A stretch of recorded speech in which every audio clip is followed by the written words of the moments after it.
Howdy folks, BC here. You're watching Deuce and Guns, and after seeing it in many of my videos the last couple of months, it's finally time to talk about my brand new Leatherman OHT Tactical Multi-Tool.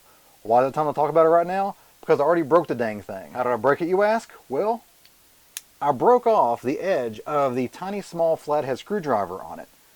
Now, if you remember from a previous video, I'll put a link right there, and I broke the same flathead screwdriver, well, the large flathead screwdriver, in my Leatherman Wave, which I really like the Leatherman Wave. But I broke the flathead screwdriver off in that using it as a pry bar, which of course is an incorrect usage of a screwdriver.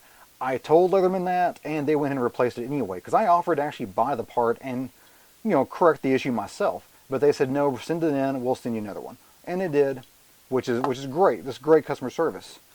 This, on the other hand, I was using it as a screwdriver, normal screw.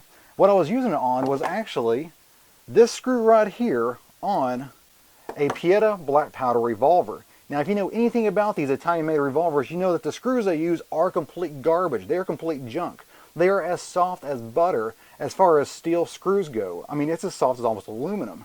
And this thing broke off on it. Luckily, I had my Craftsman screwdriver ready for the rescue, because this sucker from Leatherman was not cutting it. Now, along with breaking off the screwdriver, I have several other negative opinions on the Leatherman OHT multi-tool.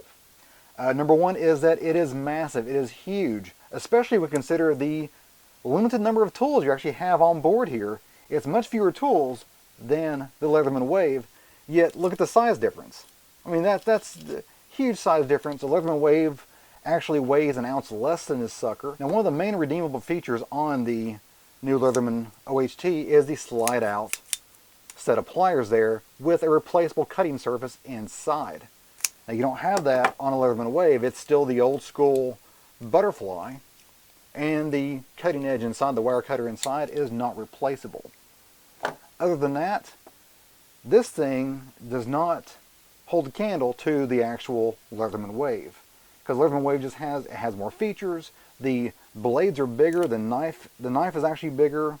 The saw is bigger. Here we go. There we go. The two knives there. Look at the size difference on that. And this is a much larger tool, but the blade out of the Leatherman Wave is probably 30% larger overall. You go ahead and here's a saw. And let's bring out the saw on this side. Let's see, where is it? And again, there's a saw on the Leatherman Wave, and here is the saw. It's a little bit closer, but still, the saw is larger and more useful on the Leatherman Wave, which is cheaper and smaller and more compact and lighter. Now, other than a slightly improved pliers design, I cannot fathom the reason why you'd want to choose the HOT over the Leatherman Wave. Now, I bought this because I was on a trip in Utah, and of course, the TSA kind of frowns upon bringing a Leatherman on board a plane. So when I landed, I bought this sucker because it looked tactical and cool, and I could review it for the channel.